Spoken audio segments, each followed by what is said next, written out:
لوگوں سے یاد نہ کرنے کا شکوہ نہ کرو، کیونکہ جو انسان اپنے رب کو بھول سکتا ہے وہ آپ کو بھی بھول سکتا ہے۔ جو ذرا سی بات پر دوست نہ رہے وہ کبھی آپ کا دوست تھا ہی نہیں۔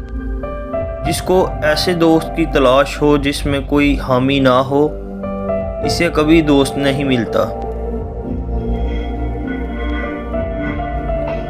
کسی کے خلوص اور پیار کو بے وقوفی مت سمجھو، ورنہ آپ کسی دن خلوص اور پیار تلاش کریں گے اور لوگ آپ کو بے وقوف سمجھیں گے۔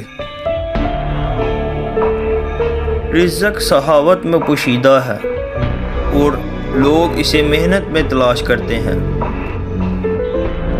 لوگ پیار کے لیے ہوتے ہیں اور چیزیں استعمال کے لیے۔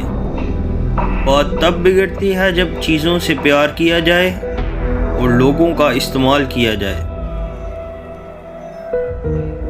جس زبان سے جھوٹ نکلنا بند ہو جائے، اس زبان سے نکلی ہوئی ہر دعا قبول ہوتی ہے۔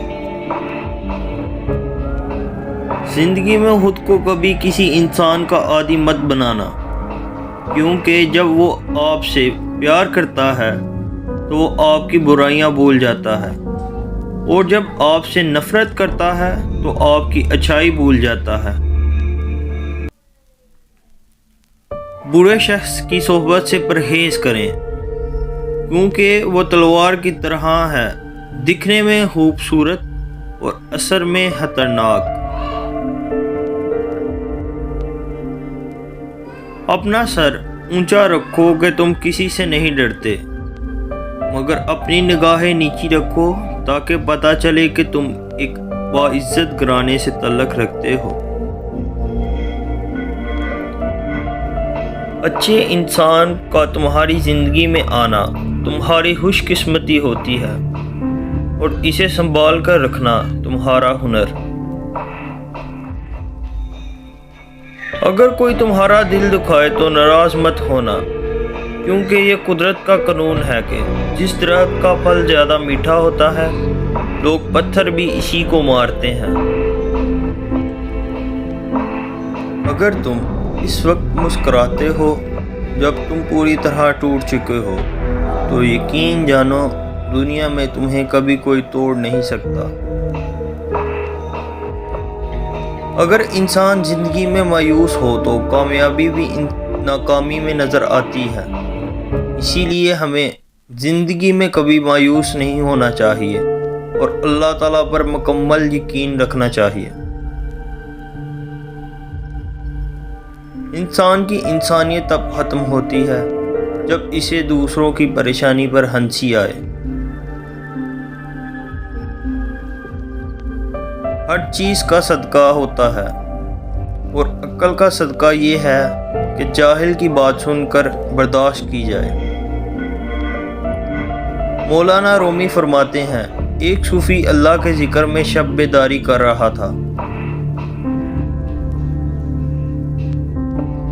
شیطان نے کہا، اے صوفی خاموش رہ، اللہ کی طرف سے جواب نہیں آ رہا۔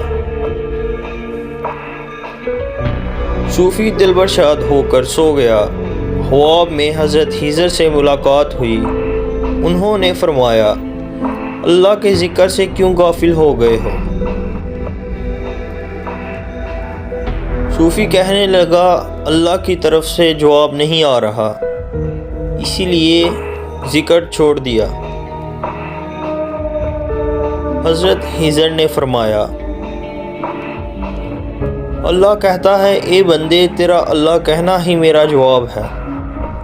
جب تک تیرا پہلی بار اللہ کہنا قبول نہیں ہوتا، اس وقت تک میں دوسری بار کہنے کی توفیق نہیں دیتا۔